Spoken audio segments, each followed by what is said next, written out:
Hey guys, welcome to this new video. Today we are going to talk about HCMC, but before we do so, I would like to really thank you guys for all the love and support you guys showed me in the first video that I uploaded 2 days ago.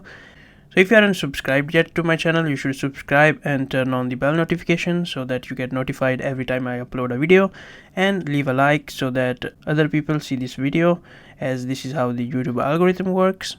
Now, as for HCMC, there's been a lot of misconception because people thought that on the 26th of February there was gonna be a hearing in the court and there was gonna be a settlement announced. But the truth is that the 26th of January was the date by which Philip Morris had time to respond to the lawsuit that HCMC filed. Now, there are different ways that Phil Morris could have responded. They could have filed a counterclaim. Obviously they did not, because probably they are infringing patents of HCMC.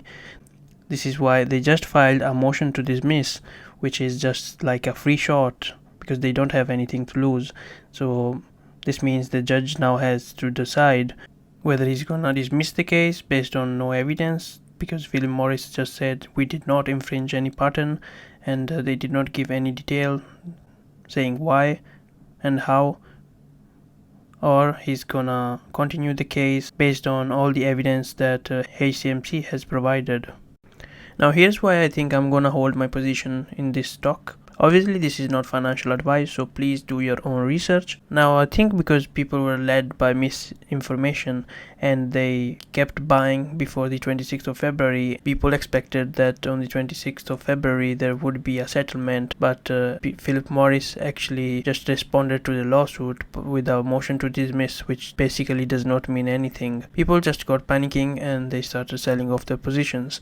Now, first reason because I'm not gonna sell my position is because when I decided to invest in this stock, I did my research and I have committed to lose all the money that I was going to invest. And also because if the price goes up, I don't want to have any regrets in the future. Now, additionally, there are other reasons because I don't want to sell my position, and the first one is that if HCMC gets a settlement, they could use the money to buy back shares and retire them. So this basically means that let's say there are 100 shares, just hypothetically, and they use half of the money of the settlement to buy back 50 shares. This means that 50 shares would only remain on the market, and the market cap would be diluted with 50 shares. This means that each share would be worth double. So this means that if, for example, I have 1,000,000 shares, I would still have 1,000,000 shares, but the price would be more depending on how many shares they buy and how many shares they retire. And this is basically what I'm hoping for. Now there are other things that could happen. For example, a reverse split could happen. Now, to understand a reverse split, it's important to first understand what is a split in the stock market. So for example, a few months ago Tesla did a split. So basically, if you had 1,000 shares, they gave you 2,000 shares, but the price of the shares combined would be the same. The price of the stock would be half. Now, a reverse split is when you are given, for example, the half of the shares that you have. So if you have 1,000,000 shares, you would only have left 500,000 shares, but the price of each shares would be double.